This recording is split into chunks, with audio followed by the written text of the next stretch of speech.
요즘 한국 사회를 설명하는 수식어 가운데 많이 듣게 되는 용어가 저출산 고령화라는 용어입니다. 저출산 고령화와 함께 따라오는 용어가 인구절벽이라는 용어입니다. 인구절벽은 인구가 급격히 감소하는 현상으로 단순하게 인구 숫자가 줄어드는 것이 아니라 우리 사회의 경제적으로나 또 사회적 구조 자체가 크게 흔들리는 현상을 바로 인구절벽이라고 말합니다. 현재 우리나라는 이런 인구절벽에 직면해 있습니다. 저출산 문제가 심각합니다. 2024년 현재 우리나라 출산율이 0.68명이라고 해요. 0.68명. OECD 국가 중에 가장 최하위 인구 출산율입니다. 우리나라에 대해서 세계 인구학자들이 한국이 이대로 가면 전 세계 지구촌에서 인구 소멸 1호 국가가 될 것으로 우려하고 있는 것을 봅니다. 저출산 문제에 당연히 따라오는 주제가 뭐냐? 바로 결혼 문제예요. 결혼을 하지 않으니 당연히 저출산 문제가 대두될 수밖에 없습니다.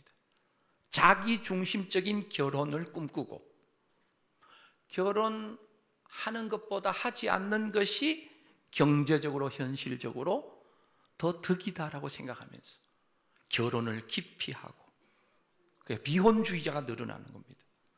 또 설령 어렵게 결혼을 했더라도 서로 마음이 맞지 않아서 갈라서거나 아니면 결혼해도 우리 둘만 행복하게 살자 하며 출산을 기피한다는 거예요. 우리 사회의 이런 문제들을 원인은 물론 복합적입니다. 급격한 시대의 이 풍조의 변화도 있고 높은 어떤 그 주거비, 생활비 같은 교육비 같은 이 경제적인 일들도 많습니다. 어쩌면 최악의 혼인율, 출산율의 원인은 이 경제 문제, 돈 문제가 가장 크다고 해도 과언이 아닙니다. 해결책으로는 정부 당국이 나서서 다양한 정책 지원으로 이 재정적인 부담을 완화시켜주고 또 주택을 지원하거나 출산 장려 인센티브도 주고 교육비도 줄여주고 소위 부부들이 워라밸이라고 하는 일과 삶의 균형을 맞추면서 살아가도록 정책적으로 지원이 꼭 필요합니다. 그런데 우리 성도가 하나님을 믿는 성도들이 저출산 고령화 시대에 성도로서 어떻게 해야만 할까? 이런 때일수록 하나님께서 원래 의도하신 성경적 결혼에 기초한 가정인지를 우리 자신을 한번 돌아봐야 된다는 거예요. 그래서 2월달 이 기독교 세계관을 살펴볼 때 이 결혼, 가정과 그리고 제자 훈련이라는 하나님의 디자인에 대해서 우리가 살펴보려고 합니다. 요즘 이혼 비율도 점점 더 높아지고 있다고 합니다. 요즘 불문율처럼 서로에게 묻지 말아야 되는 것이 있는데 그게 뭐냐면 지난번 결혼한 아들, 딸 지금 잘 살고 있느냐고. 이거 물어서도 안 되고 알려고도 해서도 안 된다는 거예요. 그만큼 가정이 깨어지는 경우가 많은 요즘 세태를 반영한 그러한 이야기라고 할 수 있습니다. 오늘 우리가 읽었던 이 본문 말씀은 하나님께서 천지를 창조하시고 이 결혼을 통하여 가정을 창조하신 이야기예요. 결혼식 주례의 본문으로 주로 많이 쓰이는 본문인데 결혼은 하나님께서 창조하시는 것이다 라고 분명히 우리에게 알려줍니다. 주례자가 결혼식 이제 성혼 선포를 할 때 이제 두 사람은 한 몸이 되었습니다. 하나가 되었습니다 라고 외쳐줍니다. 그런데 사실 결혼식 이후에 두 사람이 한 몸 되어가는 과정이 정말 힘들어요. 결혼식을 마쳤다고 해서 하나 되어서 사는 게 아니라는 거예요. 연애 시절에는 몰랐던 여러 가지가 생겨나면서 갈등도 하고 고민도 합니다. 때로 양보와 조정을 거쳐가지고 이런 과정을 잘 거치면 좋은 부부가 되고 좋은 가정이 되고 행복을 누리게 되지만 이 과정이 서툴면 불행의 연속이 된다는 거예요. 사랑하는 성도 여러분, 결혼을 왜 하는가? 결혼식장에 가서 우리 신랑 신부에게 결혼을 왜 하냐고 물으면 대부분 사랑하기 때문에 합니다, 또는 행복하기 위해서 합니다 라고 대답해요. 사실 그 대답이 틀린 대답은 아니죠. 그 질문에 대한 대답은. 근데 성경적 대답에서는 100점을 주기가 힘듭니다. 결혼을 왜 하는가? 오늘 성경적인 대답에서 이 정답을 찾는다면 두 사람이 하나 되기 위해서 결혼은 한다 라고 대답해야 됩니다. 그럼 두 사람이 하나 되어서 어떻게 하려고 하느냐? 바로 하나님께 영광을 돌리기 위해서라는 거예요. 결혼을 통해서 가정을 이루는 목적은 오직 하나님께 영광 돌리기 위해서인 줄로 믿습니다. 그래서 무엇보다도 이 결혼의 모델이 있어요. 그 모델은 다른 분이 아니라 바로 삼위일체 하나님이십니다. 삼위 하나님께서는 항상 한 본체로 하나 되어 계셨다는 거예요. 그 말씀이 창세기 1장 26절입니다. 우리 함께 26절 말씀을 합독합니다. 시작. 하나님이 이르시되 우리의 형상을 따라 우리의 모양대로 우리가 사람을 만들고 그들로 바다의 물고기와 하늘의 새와 가축과 온 땅과 땅에 기는 모든 것을 다스리게 하자 하시고, 이 말씀에 보면 하나님이 이르시되 우리의라는 단어가 있어요. 우리가, 우리의라는 단어가 반복됩니다. 삼위 하나님께서 하나가 되셔서 천지 만물을 창조하셨습니다. 그리고 나서 천지 만물을 만드신 이후에 가장 마지막에 만드신 피조물이 바로 사람입니다. 왜 하나님께서 맨 마지막에 인간을 창조하셨는가? 바로 사람은 삼위 하나님의 완벽한 하나됨을 통해 창조된 최고의 걸작품임을 우리에게 알려주는 거예요. 삼위 하나님께서는 창조만 하신 것이 아니라 우리를 죄에서 대속하시는 과정도 하나가 되셔서 진행하셨습니다. 요한복음 5장 19절 이하에 보면 예수님께서 그런 말씀하세요. 내가 진실로 진실로 너에게 이르노니 아들이 아버지께서 하시는 일을 보지 않고는 아무것도 스스로 할 수 없나니 아버지께서 행하시는 그것을 아들도 그와 같이 행하느니라. 여러분, 예수님은 이 땅에 오셔서 공생애를 보내시면서 아버지 하나님이 없이는 아무 일도 하지 않으셨다는 거예요. 하나님께서도 아들 예수님을 통해서 구속의 모든 이 과정을 이루어 가셨다는 거예요. 그래서 예수님은 이런 말씀을 하셨어요. 요한복음 10장 30절 말씀입니다. 우리 함께 합독합니다. 시작. 나와 아버지는 하나이니라 하신대. 나와 아버지, 예수님과 하나님 아버지는 하나이시라는 거예요.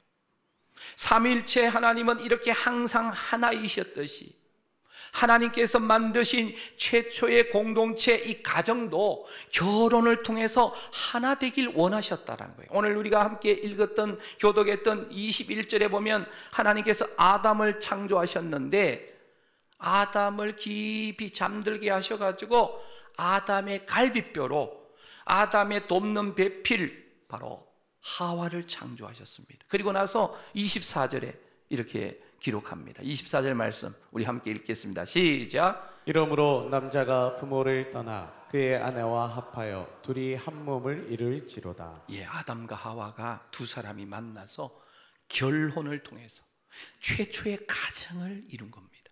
근데 25절에 보면 이렇게 말해요. 벌거벗었지만 두 사람이 벌거벗었지만 부끄러워하지 않았다.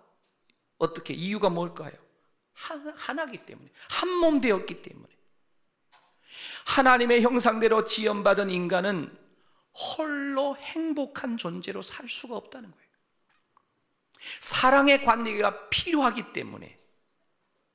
여러분, 아담을 보시면서 혼자 사는 것이 좋지 않다라는 말씀을 18절에 하시는데, 이것은 결혼을 꼭 해야 된다라는 말씀도 어느 정도 포함이 되어 있지만 그 말씀이라기보다는 혼자서는 바른 신앙생활을 유지할 수가 없다라는 의미예요.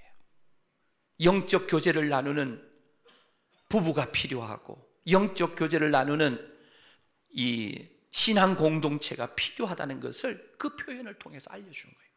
천상천하 유아 독존, 나는 나 혼자 살 수 있어, 이것은 하나님 앞에서 엄청난 교만한 표현이에요. 그래서 우리는 결혼을 통해서 이 부부가 하나 되어서 가정을 이루어 가지고 하나님의 그 사랑을, 하나님의 그 하나 되심을 이 가정에서 나타내 보이는 거예요.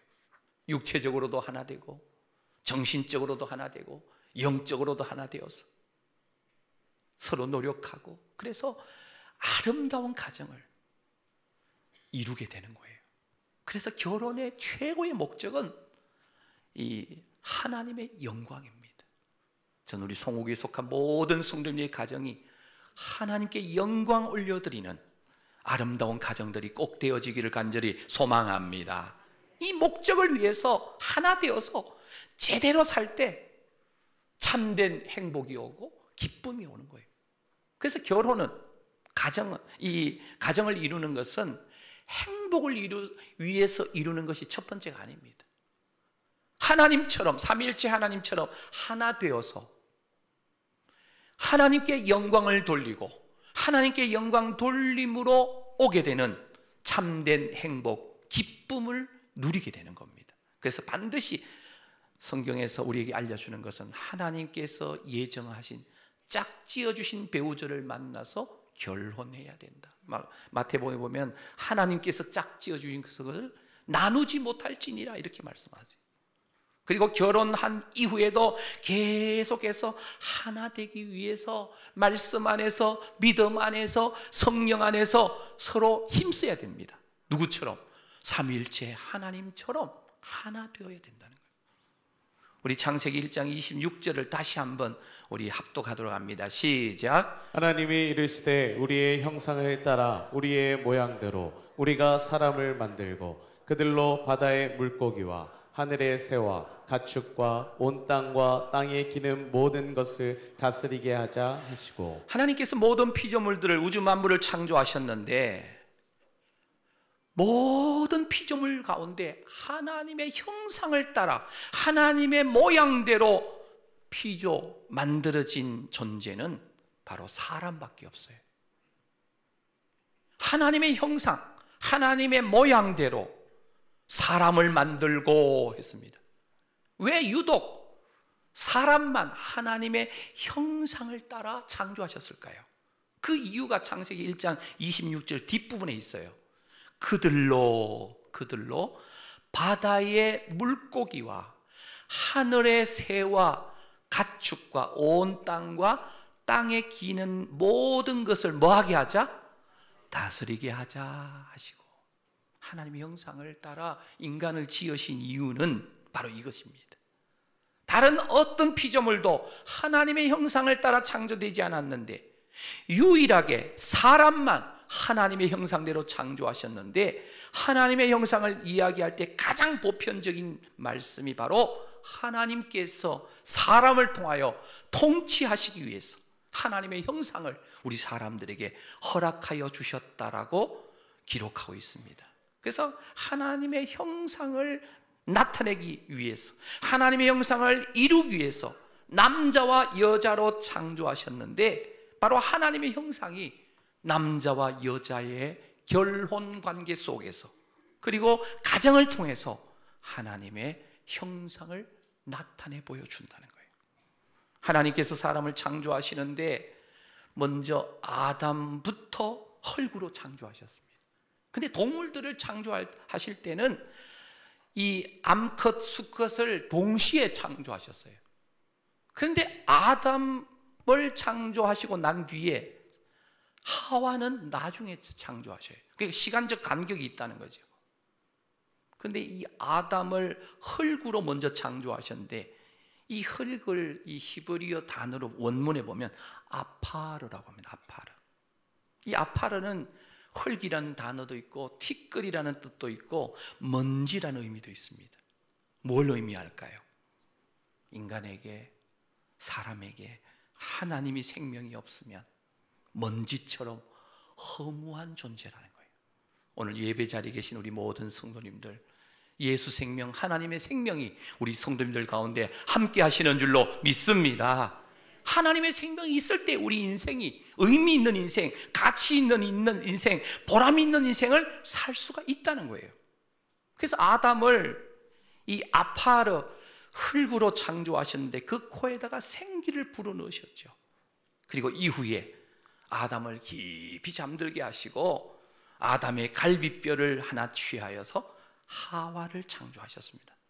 사실 이 하와를 창조하시는 이 방법, 아담을 깊이 잠들게 하시고 하와를 창조하셨다는 이 말씀 속에는 후에 예수님의 십자가의 죽으심을 통해서 주님의 피값으로 사신 교회가 창조될 것을 예표하는 말씀이기도 합니다. 그래서 아담을 보시고 사람이 혼자 사는 것이 좋지 않다라고 하셨는데 그 표현이 뭐냐면 외로워서 좋지 않다는 의미가 아니고 사람이 혼자 존재하는 것은 하나님의 형상을 나타내는 것에 위배된다는 뜻이에요. 혼자 존재하는 것이 좋지 않은 것은 하나님의 존재 방식이 공동체로 계시는 거예요. 삼위일체로 계시는 거예요. 그래서 부부는 성령 안에, 말씀 안에, 믿음 안에 하나 되어야 되고요. 그 하나됨을 통하여 하나님께 영광이 되어야 되고요.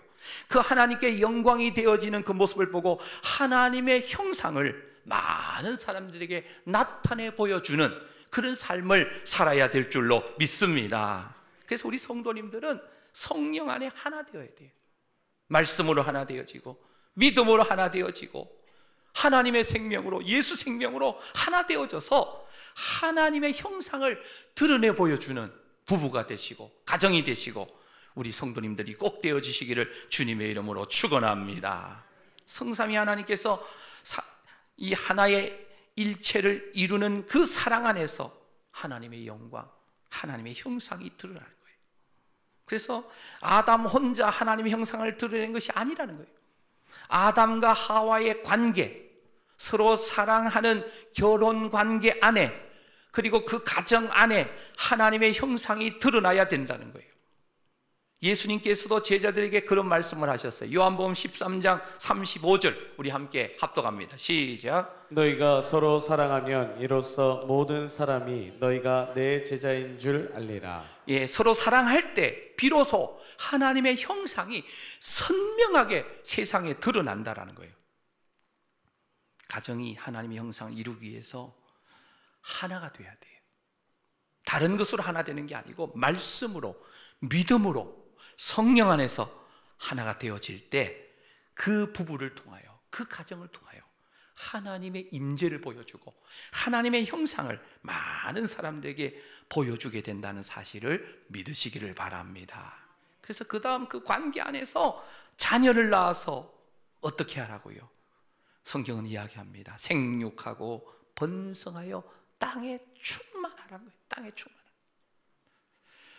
우리 부부가 결혼을 해서 아이를 낳습니다. 그럼 그 아이가 부부의 그 하나님의 형상을 드러내는 하나됨의 그 모습을 보고 그 자녀들도 그 하나됨을 그대로 본받아서 바로 하나님의 형상을 드러내는 그런 자녀로 살아가게 된다는 거예요. 말라기서 2장 15절 말씀을 한번 보겠습니다. 시작. 그에게는 영이 충만하였으나 오직 하나를 만들지 아니하셨으니 어찌하여 하나만 만드셨느냐. 이는 경건한 자손을 얻고자 하심이라. 그러므로 내 심령을 삼가 지켜 어려서 맞이한 아내에게 거짓을 행하지 말지니라. 이 말라기서에 보면 일부 일처가 처음부터 하나님께서 작정하신 결혼의 디자인이라는 것을 알려줍니다. 하나님께는 분명히 영이 충만하였지만 오직 하나만 만들었다는 거예요. 여러분, 갈비뼈가 하나가 아니잖아요. 이 갈비뼈 수대로 만들면 하와가 한 명이 아니라 여러 명을 만들 수 있는데 오직 하나만 만들었다는 거예요. 이유는 뭐냐? 한 남자와 한 여자가 결혼해서 경건한 자손을 얻고자 함이라는 거예요. 경건한 자손. 그래서 하나님께서 한 남자와 한 여자가 서로 사랑해서 결혼하고 가정을 이루어 가지고 그 가정에서 경건한 자손, 경건한 자녀를 태어나게 해서 그 하나님의 나라가 그들을 통해서 하나님의 형상을 보여주는 하나님의 나라가 계속해서 이어지도록 해주셨다라고 하는 사실입니다. 하나님께서 온 우주 만물을 창조하실 때 어떤 피조물들은 사람이 없어도 존재할 수 있도록 창조하여 주셨고, 어떤 피조물들은 사람을 통해서, 이 창세기 2장 5절에 있는 대로 사람의 밭을 가는 것을 통해서 채소가 나게 하는 거예요.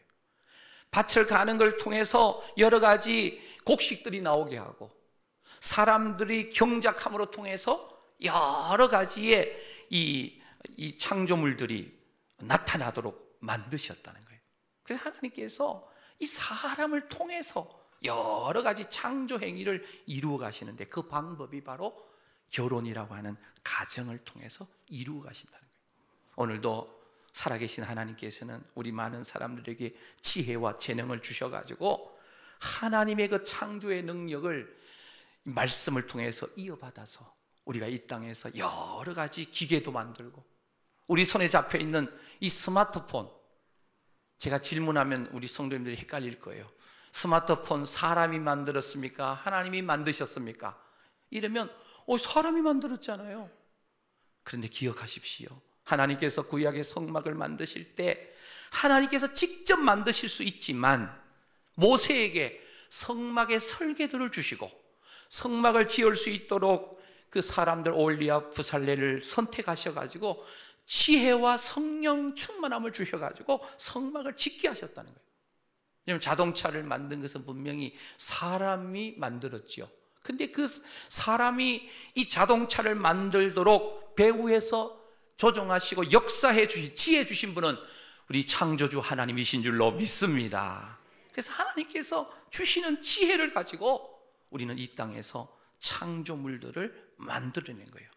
그것이 바로 하나님이 주시는 이 문명 속에 나타나는 여러 가지 기기들, 그런 것들입니다.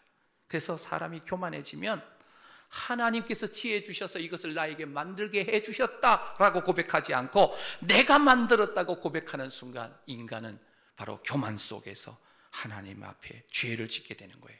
그래서 예배는요, 단순하게 어떤 종교 행위가 아니에요. 예배는 창조의 가장 중심입니다. 우리가 하나님을 영과 진리로 진실되게 예배할 때 하나님이 허락하시는 놀라운 새로운 창조의 능력이 예배 가운데 공급되는 줄로 믿습니다. 오늘 예배 오신 모든 성도님들, 삶 속에 또 가정 가운데, 자녀들의 가정 가운데, 여러분들이 다니시는 직장 가운데, 사업 가운데 하나님이 부어주시는 놀라운 창조의 지혜와 능력이 넘치게 되시기를 축복합니다. 그 예배가요, 형식화되면 안 돼요. 종교화되고 의식화되면 안 돼요. 그게 예배 타락입니다. 예배의 기능은 임재하시는 하나님을 경험하면서 그분을 높여드리고 그분이 주시는 창조의 능력과 창조의 지혜와 창조의 새로운 힘을 우리가 공급받아서 내일부터 다시금 세상에 나가서 살아가는 것입니다. 그래서 예배는 하나님의 창조물인 사람을 통해서 완성하시는 일종의 이 땅에서의 하나님의 그 창조의 행위라고 말할 수 있습니다. 그래서 오늘 이 자리에 오신 모든 성도님들, 진실되게 예배의 삶을 사심으로 날마다 공급하여 주시는 하나님의 창조의 능력과 지혜를 공급받는 우리 모든 성도님들이 되시기를 축복합니다. 그 예배가 반복되면 그것이 문화가 형성돼요. 여러분들 그 세계 곳곳에 어떤 여행 그런 영상들을 보게 되면 곳곳마다 그 민족에게 있는 우상이 있어요.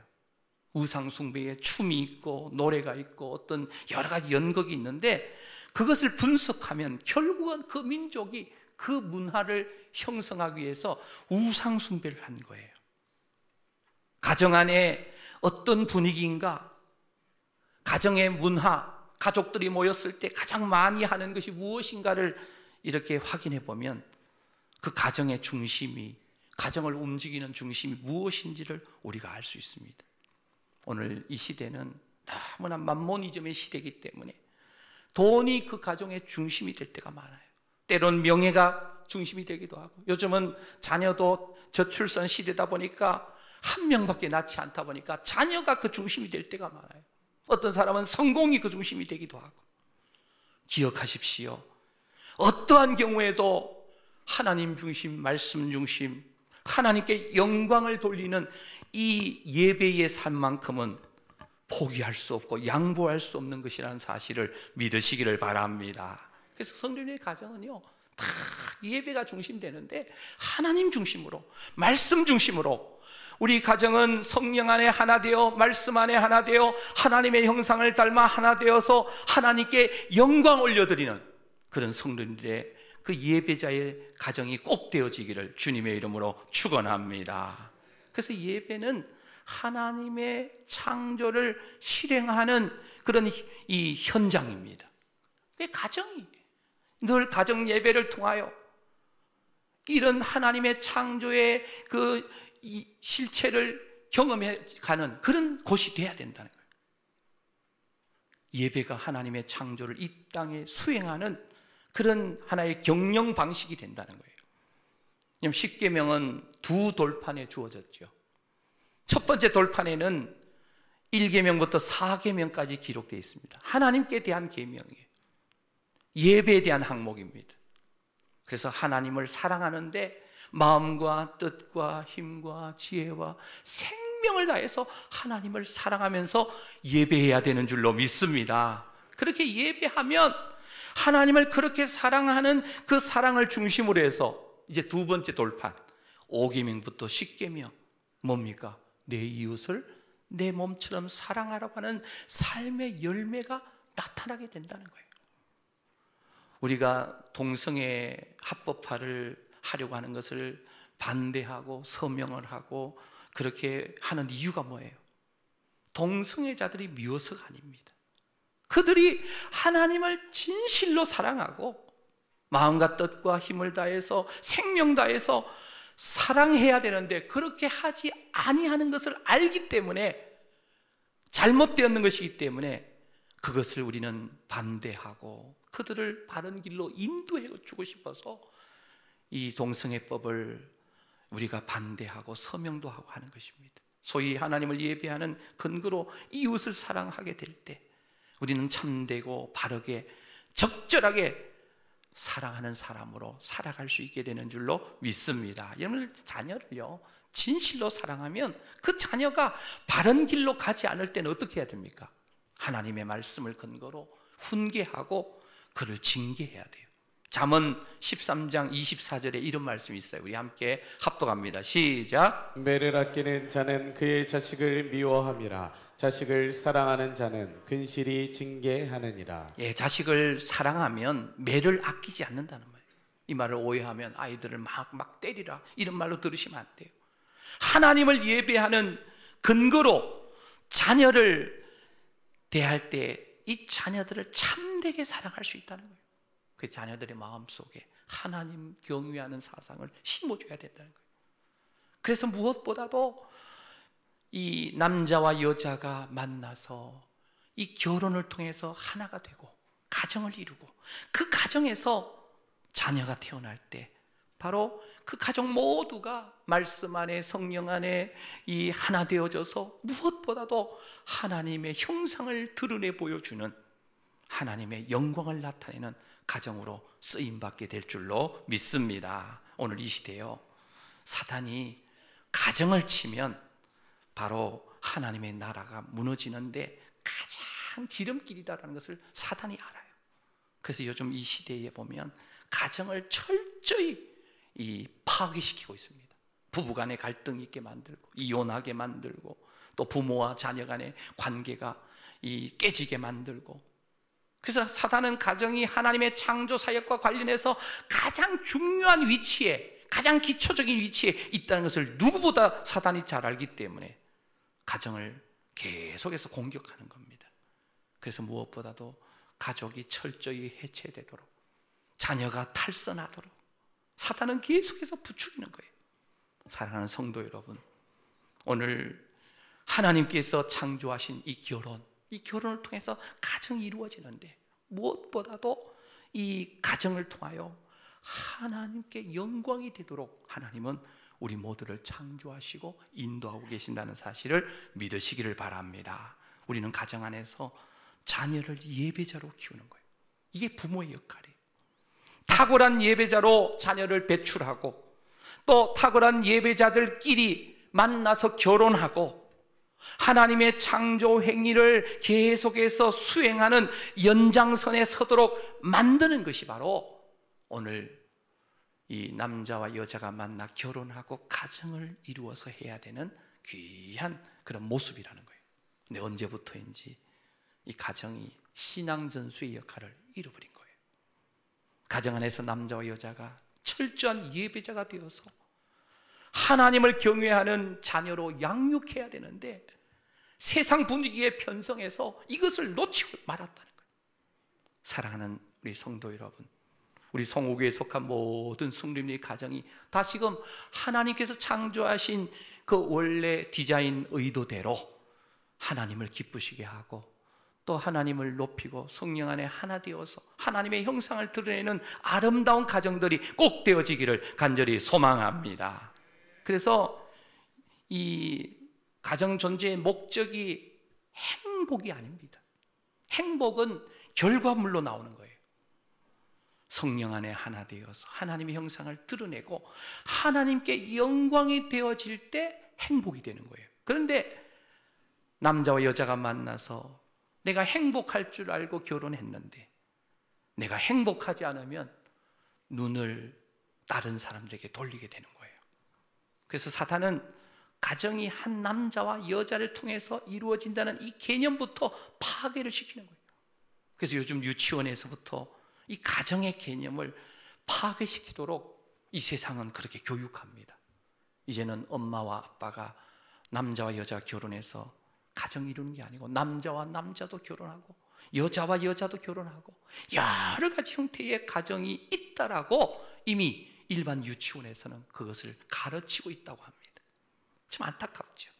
그래서 가정의 존재 목적은 철저하게 하나님의 영광과 하나님의 형상을 드러내는 창조를 수행하기 위해서 가정을 만드셨다는 사실을 우리가 꼭 기억하시기를 바랍니다. 지금 세상에 지금 여러 가지 일어나는 현상들이 있죠. 정신 이상들, 이 사이코패스들이 나와가지고 또 묻지마 어떤 폭행을 하고 살인을 저지르는 이러한 세상을 볼 때 이 가정 공동체가 바로 서 있지 않으면 이런 일들이 점점 더 심각해지고 더 포악해지는 현상이 일어난다는 거예요.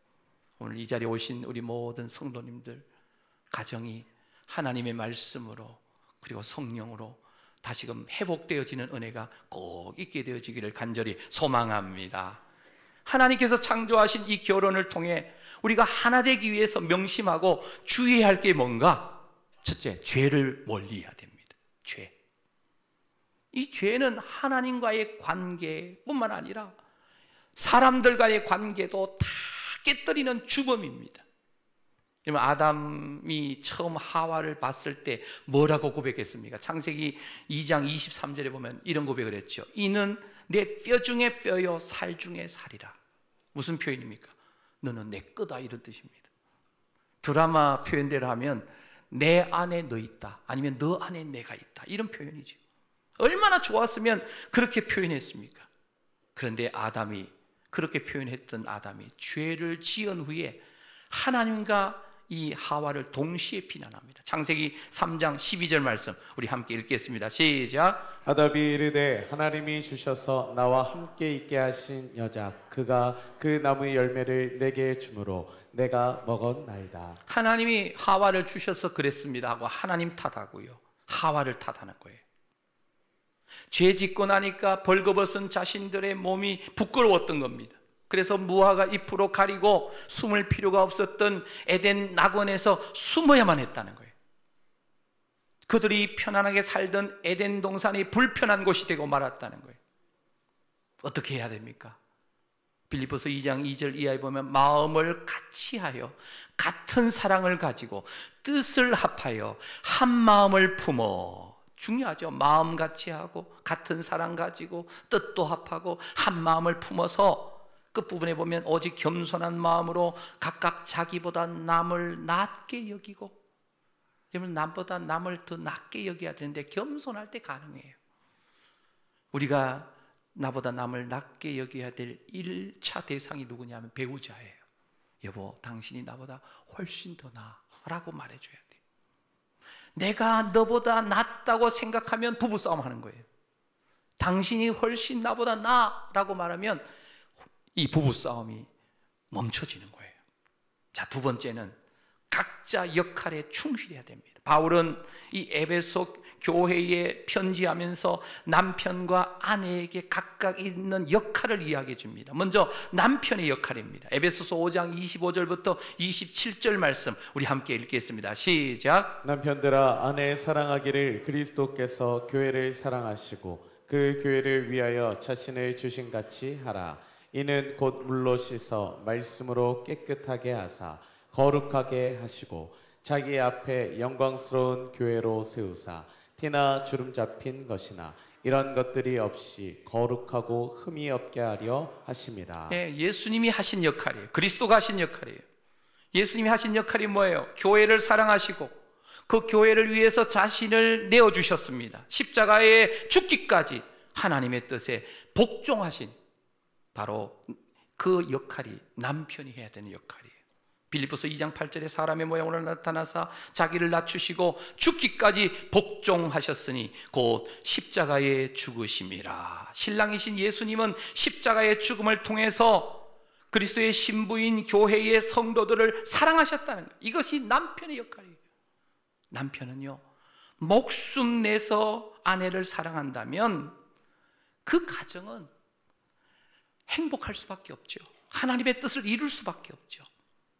남편들은 아내에게 철저하게 성령의 9가지 열매가 맺히도록 아내를 사랑하고 아내를 위해서 기도하고 아내를 기쁘게 해주고 아내를 위해서 온유하고 절제하면서 나아갈 때 그 가정은 바로 가정천국이 이루어지게 될 줄로 믿습니다. 남편의 역할뿐만 아니에요. 아내의 역할도 있어요. 그리스도의 신부인 교회의 역할입니다. 에베소서 5장 22절부터 24절 말씀이 우리 함께 합독합니다. 시작. 아내들이여 자기 남편에게 복종하기를 주께 하듯 하라. 이는 남편이 아내의 머리됨이 그리스도께서 교회의 머리됨과 같음이니 그가 바로 몸의 구주시니라. 그러므로 교회가 그리스도에게 하듯 아내들도 범사에 자기 남편에게 복종할지니라. 그리스도의 신부된 교회는요, 주님의 피값에 사신 이 교회의 모든 성도가 신랑 되시는 예수님께 복종해야 되는 거예요. 그래서 아내들은 바로 신랑 되시는 예수님께 복종하는 교회의 모습처럼 남편에게 복종할 때 그 가정은 바로 하나님께서 원래 의도하신 하나님의 형상을 드러내는 그런 아름다운 하나님의 영광을 나타내는 가정이 될 수가 있다라고 우리에게 분명히 알려줍니다. 사랑하는 성도 여러분, 사실 창세기부터 시작된 이 하나님이 창조하신 이 결혼은 결국은 무엇을 의미하는가? 에베소서 5장 32절에 이렇게 말씀합니다. 우리 함께 합독합니다. 시작. 이 비밀이 크도다. 나는 그리스도와 교회에 대하여 말하노라. 궁극적으로 가정의 존재의 목적이 뭐냐면 사도 바울이나 창세기에서나 하나님의 영광을 드러내는 일종의 수단으로 존재하는데 그리스도와 교회에 대해서 말한다는 거예요. 우리의 지식, 우리의 이해가 한계가 있기 때문에 이 비밀이 크다 이렇게 말합니다. 오늘 부부관계 속에서 그리스도와 교회의 비밀을 우리가 느껴볼 수가 있다는 거예요. 남자와 여자로 창조하시고 둘이 한 몸을 이루는 가정을 만들게 하시고 그 가정을 통하여 하나님의 형상을 드러내시고 그 하나님의 형상을 드러내는 그 가정에서 태어난 자녀들을 통하여서 계속해서 하나님의 나라가 확장되어지고 세워지도록 만드는 것, 이것이 하나님이 계획하시고 창조하신 결혼의 모습이에요. 저는 우리 성국에 속한 모든 성도들의 가정이 하나님께서 창조하신 원래 의도하신 그 아름다운 가정을 이루셔서 하나님께 영광을 올려드리는 우리 모든 성도들의 가정이 되시기를 주님의 이름으로 축원합니다.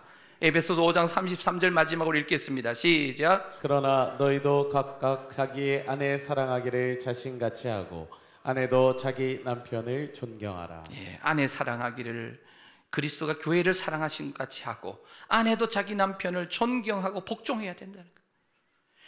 예수님께서 우리를 어떻게 사랑하셨습니까? 십자가 위에서 자신의 몸을 내어주시기까지 천국 보좌를 내려놓으시고 우리를 위해서 십자가에 달려 돌아가시기까지 우리를 사랑하셨다는 거예요. 그래서 성경은 하나님의 사랑 이야기예요. 에덴 동산에 하나님께서 창조하신 그 결혼, 이 가정, 그러나 죄가 들어와서 망가졌었는데 다시금 예수 그리스도가 이 땅에 오셔가지고 그 망가졌던 가정을 다시 회복시켜 주시는 거예요.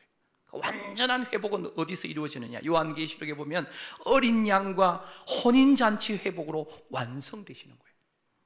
그래서 예수님이 이 땅에 오셔서 요한복음 2장에 보면 첫 번째 기적을 베풀었던 현장이 어딘지 아시죠? 갈릴리 가나 혼인잔치집이에요. 그 잔치집에 포도주가 떨어지면서 그 잔치가 끊어졌었는데 그곳에 예수님이 오셔가지고 물로 포도주를 만드시면서 다시금 잔치가 이어지도록 만드셨다는 거예요. 오늘 죄로 인해서 잔치 인생이 멈추었었는데 십자가의 보혈의 은총을 힘입어서 다시금 가정이 회복되어지고 모든 관계가 회복되어져서 하나님의 형상을 드러내고 하나님께 영광을 돌리는 우리 모두의 삶이 되는 줄로 믿습니다.